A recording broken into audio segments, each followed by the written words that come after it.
you're talking about having more visitors and having better services. I mean, that doesn't sound like something that's sustainable. It sounds like something you might be able to do for a little bit, but you can't keep, you need people to do things, and unless you've been fat for the last 5 years. Which we have not. Tell me, what do you... We have an incredible resource of volunteers that we have not fully used. We have people out here that have a great love for parks and trails in Idaho. And through this process, we have received a ton of letters and offers that they would like to be involved. We will use those folks. We also have a pool of seasonals, which from time to time we use and hire as needed. We will depend upon those seasonals more than we ever have. This is that part of that business model paradigm shift. And with that, we will be able to continue these services the best we can. Rocky, let me explain this a little closer to your home, if I can. It wasn't that long ago that you printed your own newspaper in your own shop, that you had other services that you provided in your own shop. Through the elimination of some of those for cost efficiencies, you still have a printed newspaper. You still have pretty much the same coverage, right? And you have a lot fewer employees. So that's the exact same thing that we're looking for alternatives, not only and just in the private sector or just in the industries that we may be involved, but we're also looking for those in other agencies of state. We already mentioned the licensing and permitting. There's several other things. We can share foresters. We can share upland management with other folks. In fact, in a meeting just the other day, we were discussing the Murphy fire right at this table and how devastating it was and how important it was that we get that rehab as soon as possible.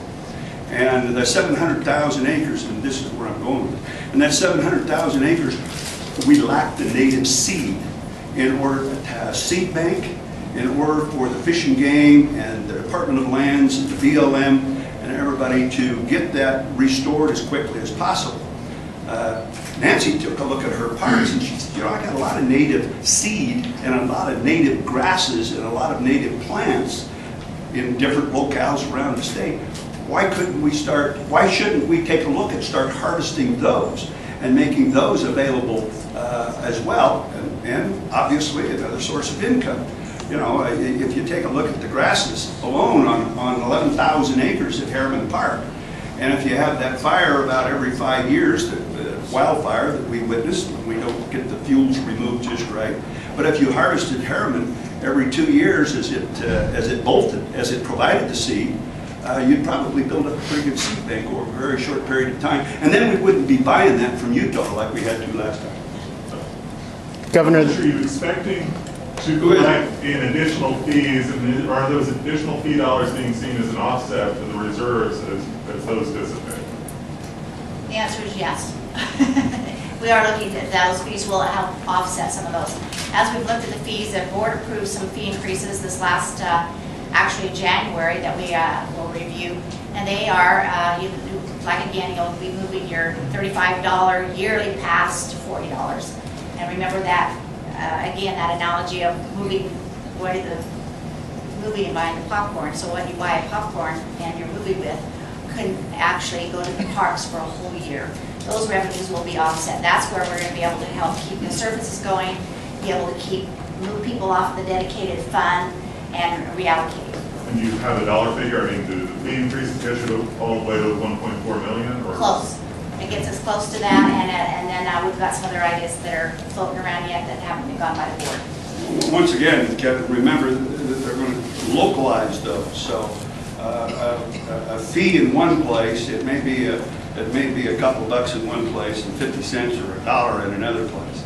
But they'll be localized so that we sustain the usability and the use numbers of the parks. And so, yeah, John. Do you think that the state engaged in a process of too rapid expansion of the park system over the last couple of years, and now we're sort of seeing the fruits of this? Well, not the last couple of years, John. We haven't put in a new park the last couple of years. Prior to 2006. All right.